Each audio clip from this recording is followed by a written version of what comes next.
Meet Zak, my lovable 10-year-old son.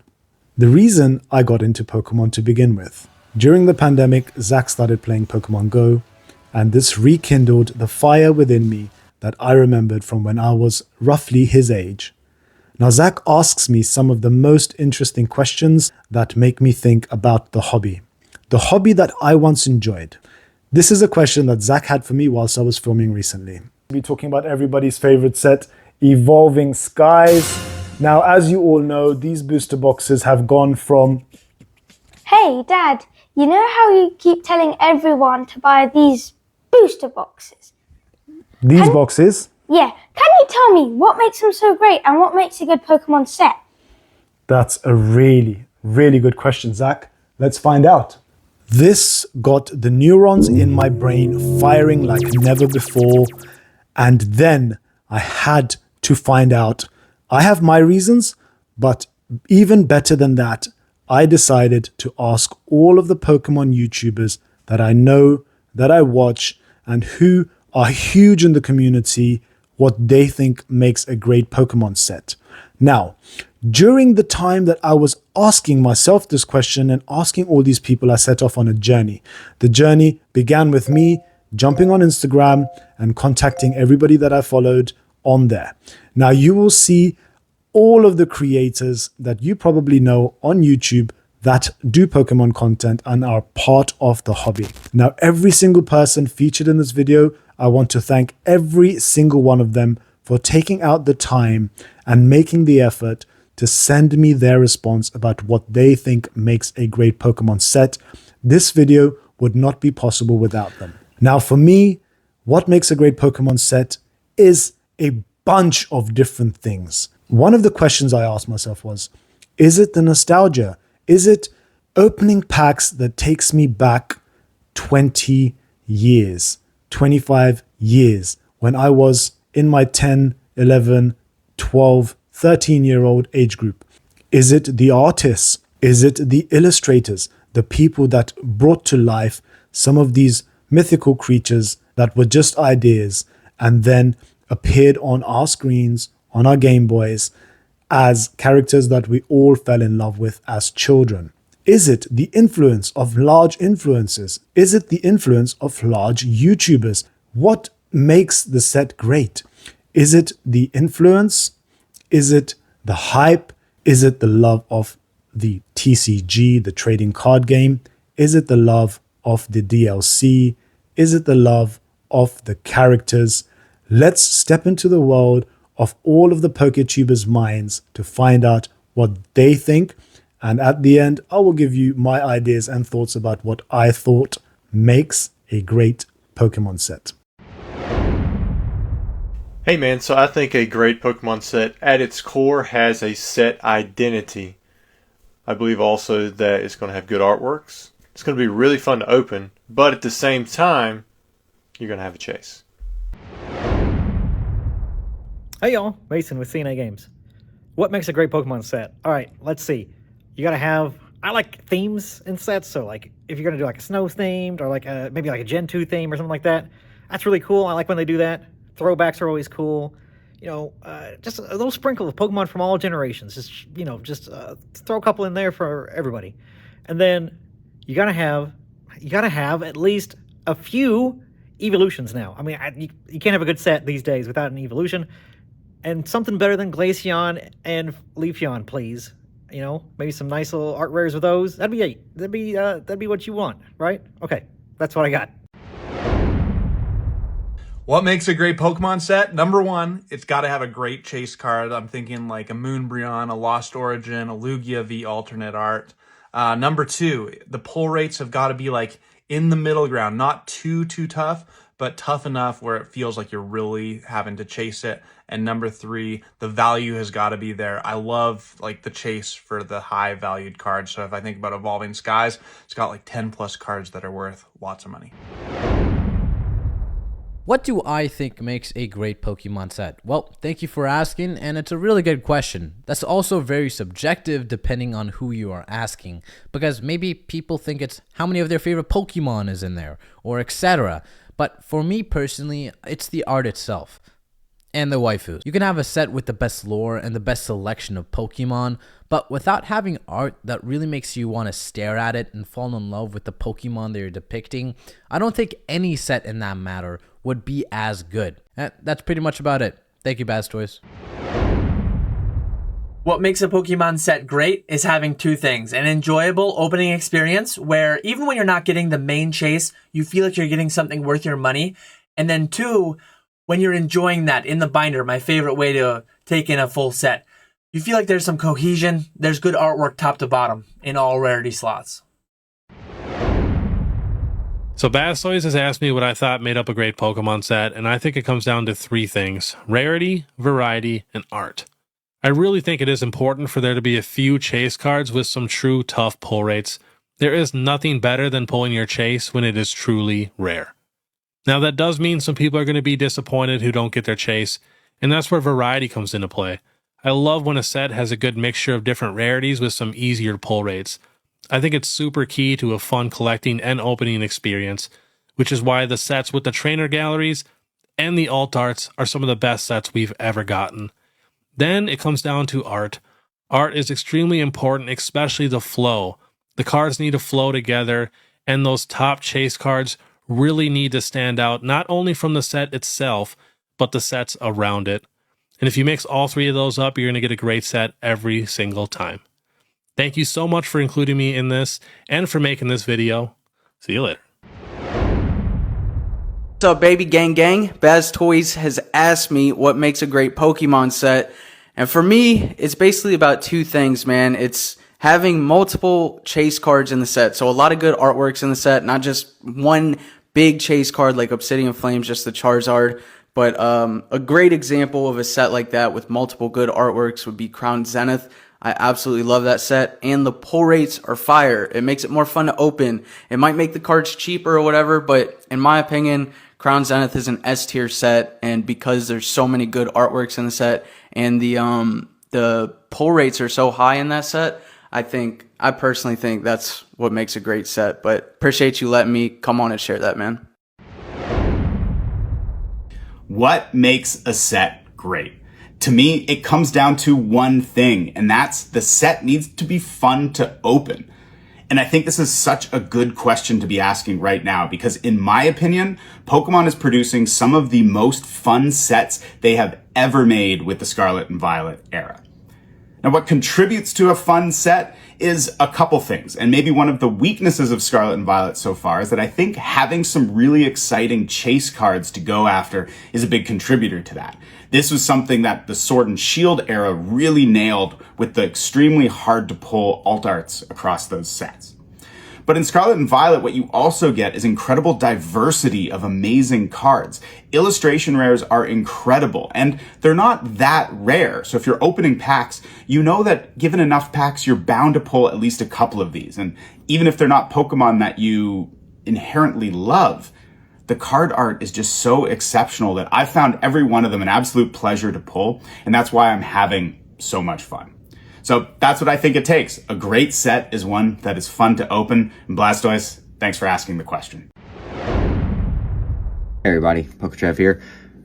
In my opinion, a great set in the TCG just has incredible art and utilizes different styles, utilizes Pokemon that don't necessarily get a lot of love usually, such as, Loudred from Paradox, chef's kiss. So if you want to get me on board, give me some art that is just beautiful to look at and Pokemon that I don't get to see all the time. That's my take. See you guys.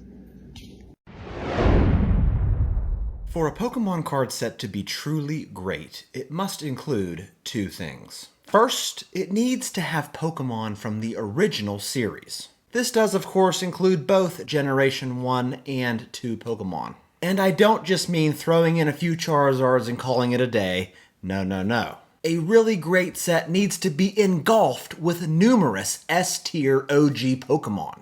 And secondly, the set has to be innovative in some way, shape, or form. Seeing Shining Pokemon, Gold Star Pokemon, Alt art Pokemon cards for the very first time is an experience you never forget. That's what we, the collectors, truly want in our search for shiny cardboard.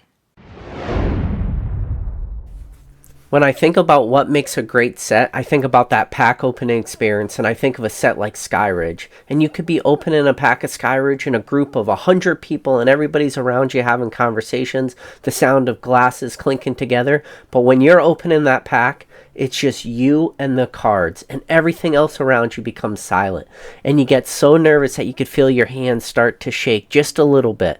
And every single card as you go through, it's an absolute awesome card, and you're getting a very, very special experience. And it doesn't matter if you're pulling a rare, a reverse holo, a holo, or you get super lucky, you get that big chase like a crystal. Every card is special. And for me, that is what makes a great set.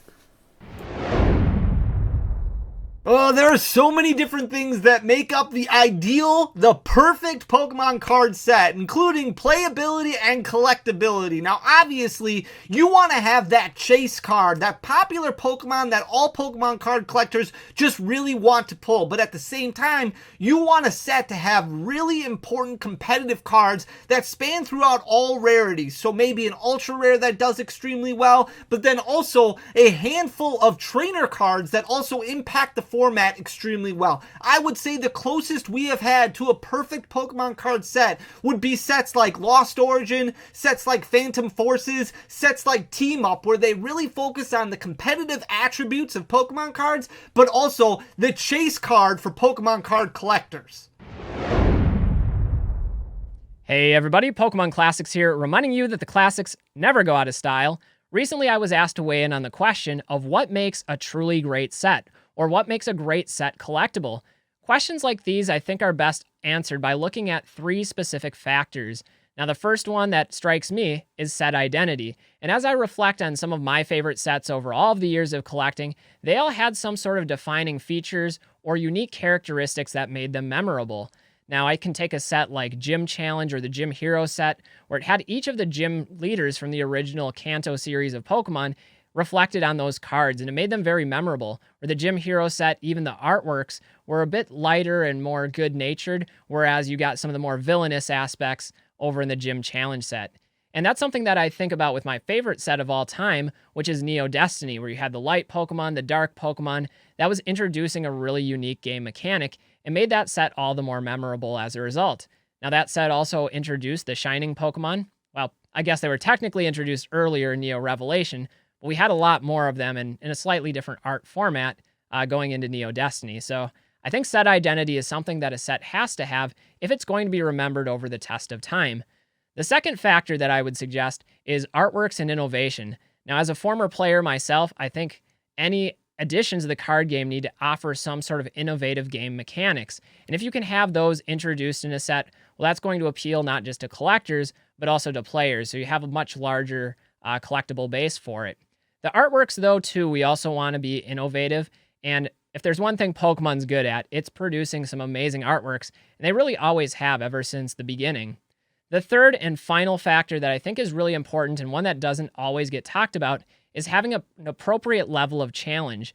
Now, if you have a set, you want to have some sort of chase, something for people to gravitate towards, some sort of challenge. And I think that's important. Otherwise, people can accomplish the goal too easily, and then the set can fade into obscurity. Similarly, though, you don't want the set to be overly challenging to the point where people give up. I mean, it's got to be attainable. So somewhere in there is the perfect balance between the difficulty, but also the ease of access. And I think if you can find the sweet spot, you're going to have a set that appeals to a lot of people. Anyway, those are the 3 factors that I think are the most important when it comes to collectability. When it comes to a truly great set, it's got to have a set identity, it needs to have innovation and artworks, and then, of course, it needs to have appropriate challenge. Thanks for inviting me out for this one. I look forward to seeing how this turns out, but there's some great sets out there. Hopefully there's more to come in the future. All right, what does it take to make a great Pokemon set? I think we need to start off with it needs to have a good set identity. It needs to be focused around a specific group of Pokemon or a few specific Pokemon and kind of build out from there. And those are the Pokemon that need to be at the highest hit rates or that, the god tier rarities in the set, which brings me to my next point. I like a set that has those god tier rarity cards, just like we saw back with Neo Destiny with the Shinings, or like we saw with Aquapolis or Skyridge with the Crystals, or the mid-era sets with the Gold Stars. Then you get into Team Up and all the tag team sets with the Alt Art tag teams. We got the Alt Arts and Sword and Shield. And so I think sets need that god tier rarity where you really need to chase after it and feel like it's hard to pull. And then the last thing would be, I know this is hard to say, but it really needs to be focused around those popular species. Usually they're found in like Gen 1, Gen 2, Gen 3, but it's kind of been proven now that without those popular species that really resonate with the most people in the hobby, the sets really don't do well. So you need to have the Pikachus and the Gengars, the Mew and Mewtwo's, the big three, Charizard, Blastoise, and Venusaur, the Lugias, the Rayquazas, the Evolutions. There's more that I haven't named, but I think it does need to be built around some of those most popular Pokemon to really draw enough people in to make it that great set. And so those are kind of the three things that I would look for to make a great set in Pokemon. Yo, I was asked what in my opinion makes a great Pokemon card set. In my personal opinion, it's always going to come down to the art. There's nothing like actually collecting a bunch of cards, whether it be common, uncommon, rare, holos, reverse holos, ultra rare, super shinies, full art, alternate arts, all that stuff. Throwing in a binder, filling up a page, and just going through it and examining what you got. Some good stuff right there. They don't make cards like they used to. Hey Baz, thanks for including me in the video. Really appreciate it, mate. What a fantastic idea. So, what makes for a great Pokemon card set these days? Well, I think the set has to have something special for the three different elements in the hobby right now. You have your players, you have your collectors, and your evil investors. Now, the players, I think they just want to see something new that keeps the game rocking and rolling, keeps it fresh for them, like the V-Star mechanic in Brilliant Stars, or the Ace-Spec cards coming back for Temporal Forces. Collectors, they want to see something new in terms of the artwork or the style of the cards. Now, they will say it's all about break cards and gold stars, but the truth is, all they really want is an Officer Jenny waifu card. As for the investors, I mean, hey, most of us are players and collectors as well. We want the same stuff as the other guys, but we do want to see some value attached to the sets and the cards. It does help if those sets get short printed too. That always helps. Anyway, thanks again, mate. Take it easy. Brian at PokeAny.com on what makes a Pokemon card set great. Number one, obviously you got to appeal to all the generations of fans. Us 30-year-olds, we love the Kanto and the Johto Pokemon because it's nostalgic. But guess what, guys? For 20-year-olds, like my employee Bryce, his nostalgia is the black and white era. My buddy's daughter's 9. Her Fuecoco is our Charmander. Now that might be obvious, but I think another thing is you have to give each generation of Pokemon, you gotta give love to the often forgotten ones. Gloom in Ruler of the Black Flame, that's a gorgeous card. Not a lot of people think about Gloom on a daily basis. The newest set, Mask of Change, you got the Sunflora art. Nobody thinks about Sunflora, but man, they did a good job on that. And then the middle evolutions, give them love in a good set. Aeron's super cute, Aggron's super cool, but nobody's thinking about Lairon until you see him chewing on a barrel of toxic waste and you go, wow, that's a cool Pokemon. So ultimately, it's just the diversity of the fan base and the diversity of the Pokemon themselves. Any great Pokemon set is going to be fun to open. But you got to ask yourself, why would it be fun to open? Because there's something worth chasing inside of it, right? That's why we open these packs instead of buying these singles. But what makes something worth the chase? It's not just the fact that it has great artwork, and it's not just the fact that it's a great Pokemon. It's also because it's actually hard to pull. So I think a great set has a card or two that isn't guaranteed in a booster box or even a case. One worth the hunt, because it makes, when you get it, so much better. Well, there you have it, Zach. You have your answer from 18 of some of the most loved, most watched PokeTubers. Now it's my turn. And Zach, before I get into it, I just want you to know that this video was for you, so that you could look back in the future, maybe when I'm no longer here, and say, wow, Dad really did that. I contacted all of my friends in the Pokemon space and they were gracious enough to answer their questions. For me, I echo much of what these creators have said in their videos. I like the artwork. I like the thrill of the chase. I do like sets which are fun to open, but I don't want the chase to be too easy. If Gengar is in the set, that's definitely something that I am interested in, as well as Blastoise, two of my favorite Pokemon of all time, as well as new innovative artwork, as well as set identity, which a few people touched upon. Rusty touched upon it, Alex touched upon it. I think Mason also touched upon that dynamic that helps the gameplay from the TCG perspective, but also new cards, new styles of artworks, all of the new styles that we are seeing now compared to the olden times. The constant innovation from Pokemon is what keeps the set interesting and makes it truly great. Guys, I hope you enjoyed this video. Zach, I hope you enjoyed this video. To all of the creators that appeared in this video, I'm going to link them all down in the description. Make sure you go and follow them if you don't already. If you don't already, you must be living under a rock. Some of these guys are absolutely, in fact, all of them are absolutely amazing for helping me out with this project. Thank you so, so much. If you enjoyed this video, please make sure you slap that like button, headbutt the bell notification as hard as you can. I'm only joking. You don't want to hurt yourself, but do fly kick the subscribe, and I'll catch you on the next one. Bye.